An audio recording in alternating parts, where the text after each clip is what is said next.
ஆண்டவராக இயேசு கிறிஸ்துவின் நாமத்தினாலே உங்கள் ஒவ்வொருவரையும் நான் வாழ்த்துகின்றேன். மறுபடியும் கூட ஒரு புதிய நாளுக்குள்ளாய் நானும் நீங்களும் பிரவேசிக்க தேவன் நமக்கு உதவி செய்திருக்கின்றார்.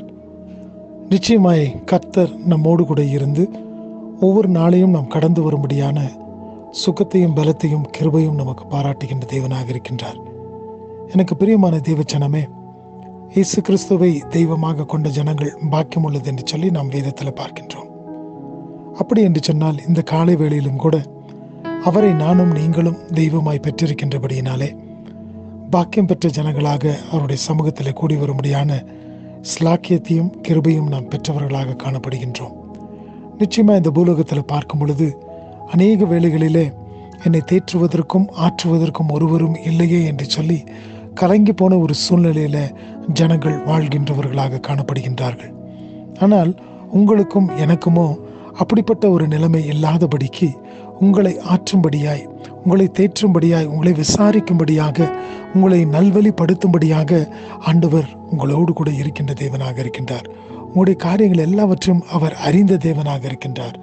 அவர்தாமே உங்களை விசாரிக்கிறவராக மாத்திரமல்ல, விசாரணையின் காரியத்தை அவர் அறிந்தவராய் அதற்கேற்ற கிருபைகளையும் ஆசீர்வாதத்தையும் தருகின்ற தேவனாக இருக்கிறார் என்று சொல்லி நாம் பார்க்கின்றோம். அப்படி என்று சொன்னால் இந்த காலை வேளையிலும் கூட நீங்கள் ஒரு புதிய நாளுக்குள்ளாய் பிரவேசித்து வந்திருக்கும் பொழுது நீங்கள் எந்த காரியத்தை கொண்டும் நீங்கள் கலங்க வேண்டிய அவசியம் இல்லை. என்னை விசாரிப்பதற்கு ஒருவரும் இல்லையே, நான் கடந்து போகின்ற பாதைகளை அறிவதற்கு, என்னை தேற்றுவதற்கு ஒருவரும் இல்லையே என்று சொல்லி நீங்கள் பயப்பட வேண்டிய அவசியம் இல்லை. ஏனென்று சொன்னால் ஆண்டவராகிய இயேசு கிறிஸ்து உங்களை தேற்றுவதற்கும், உங்களை ஆற்றுவதற்கும், உங்களை விசாரிப்பதற்கும் அவர் போதுமான தேவனாக இருக்கின்றார். 77வது சங்கீதத்தின் 11வது வசனத்தை நான் வாசிக்கின்றேன். Psalm 77 verse 11. கர்த்தருடைய செயல்களை நினைவு கூறுவேன், உம்முடைய பூர்வ காலத்து அதிசயங்களையே நினைவு கூறுவேன்.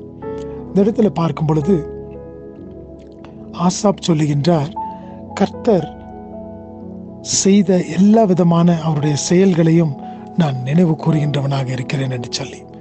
நானும் நீங்களும் கூட இந்த காலை வேளையை துவங்கி வந்திருக்கும் பொழுது கர்த்தர் நம் ஒவ்வொருடைய வாழ்க்கையிலும் செய்திருக்கின்ற செயல்களை நாம் நினைவு கூறும்படியாக ஒவ்வொரு நாளின் காலை வேளையும் தேவன் நமக்கு தருகின்றவராக இருக்கின்றார்.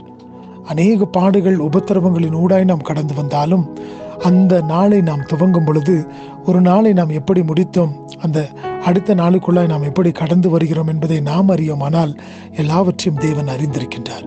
அவருடைய செயல்கள் அவைகள் தாமே நினைவு கூறப்படத்தக்கதாக காணப்படுகிறது என்று சொல்லி நாம் இந்த இடத்துல வாசிக்கின்றோம்.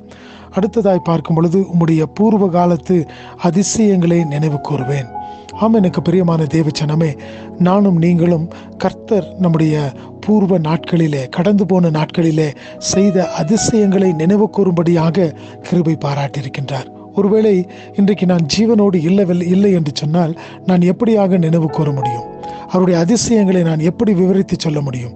அவர்தாமே எனக்காக அதிசயங்களையும் அற்புதங்களையும் செய்கின்ற தேவனாக மாத்திரமல்ல, எனக்கு ஜீவனையும் சுகத்தையும் பலத்தையும் கொடுத்து ஒவ்வொரு புதிய நாளுக்குள்ளாய் நான் கடந்து வரும்படியான கிருபையும் எனக்கு பாராட்டுகின்ற தேவனாய் இருக்கின்றார். ஆகினால் இந்த நாளிலும் கூட கர்த்தர் நமக்கு செய்திருக்கின்ற எல்லா காரியத்தையும் நாம் நினைவு கூறுகின்றவர்களாகவும் அவருடைய அதிசயங்களை நாம் விவரித்து சொல்லுகின்றவர்களாகவும் நாம் காணப்படுவோம். இந்த நாளுக்குள்ளாய் பிரவேசித்திருக்கும் பொழுது இந்த நாளிலே நீங்கள் செய்யக்கூடிய காரியங்கள் எல்லாவற்றிலும் அவருடைய செயல்தானே விவரிக்க முடியாத அளவிலே உங்களை வழிநடத்த தேவன் உங்களுக்கு கிருபை பாராட்டுவாராக. நீங்கள் கடந்து போகின்ற பாதைகள் எல்லாவற்றிலும் தேவனுடைய கரம் உங்களை வழிநடத்தட்டும். இந்த நாள் ஆசீர்வாதமுள்ள நாளாய் காணப்படட்டும். ஆமேன்.